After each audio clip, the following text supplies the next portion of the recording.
नमस्कार अनि good evening सबैजनालाई।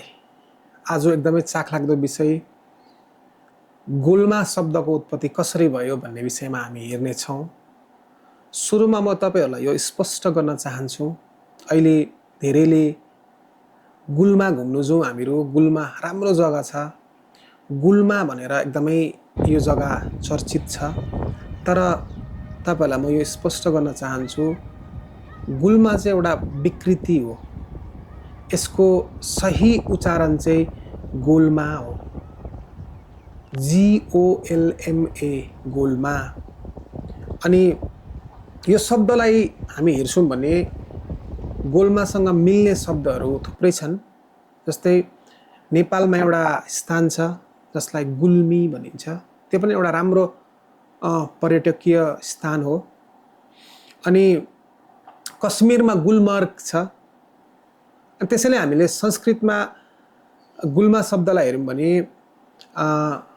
गुलदस्ता भन्ने एउटा उर्दू शब्द पनि छ। अनि संस्कृतमा चाहिँ गुल्म भन्दाखेरि चाहिँ एउटा बुस, एउटा त्यो झारीहरूको एउटा थाकी या एउटा त्यो बुझिन्छ।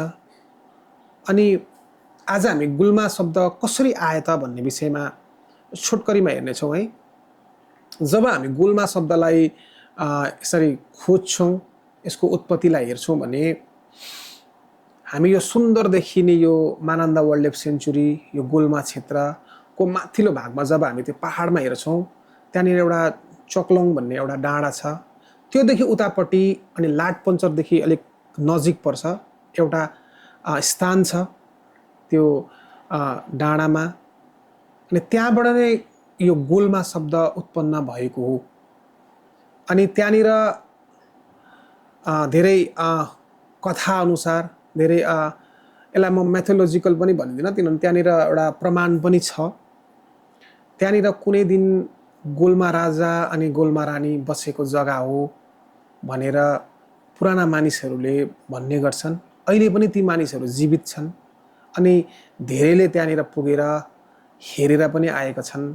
अनि त्यहाँ तिनीहरूले दुईटा ठुल्ठुलो चट्टान अनि केही पुरानो मोनुमेन्ट्सहरू, ढुङ्गाको थाकीहरू, साइडमा घोडा हिँड्ने जग्गा, अनि अलिकति डाँडा, त्यहाँनिर रुख, त्यहाँनिर धामीहरूले पूजा गर्ने जग्गा, अनि सानोबडे पोखरी या एउटा छुट्टै प्रकारको कथाहरू छ।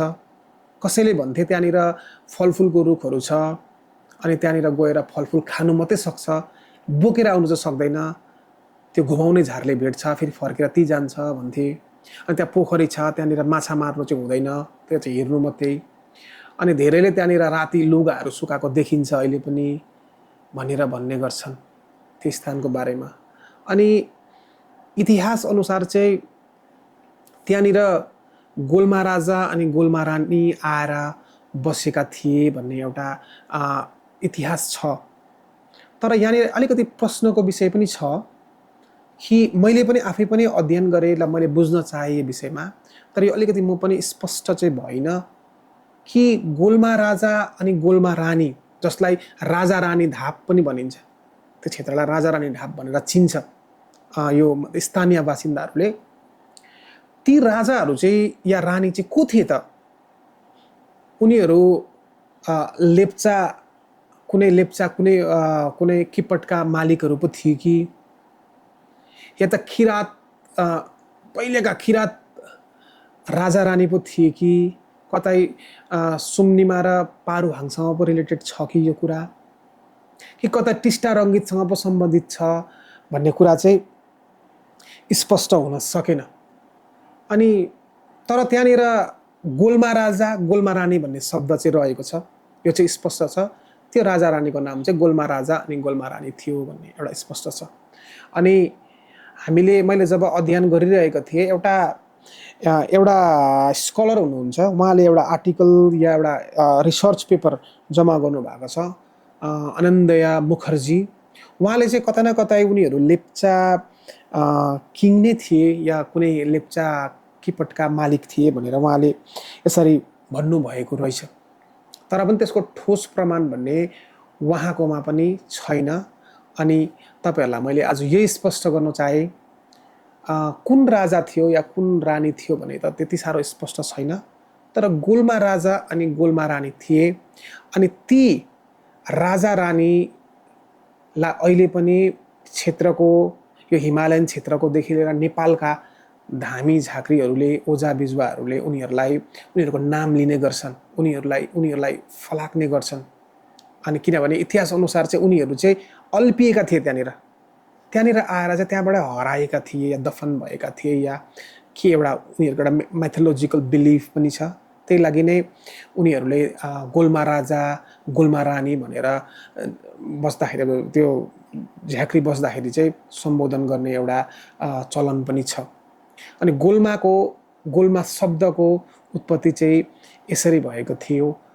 अनि यो मेरो जानकारी थियो। यदि तपाईँकोमा अझै यो भन्दा राम्रो जानकारी छ भने तपाईँले कमेन्ट्समा साझा गर्नु सक्नुहुनेछ। अनि यस्तै कुराहरूको लाई अझै तपाईँहरूलाई जान्ने इच्छा छ भने तपाईँहरूले मेरो पेज, फेसबुक पेज द फ्याक्टलाई फलो गर्नुहोस्। Thank you.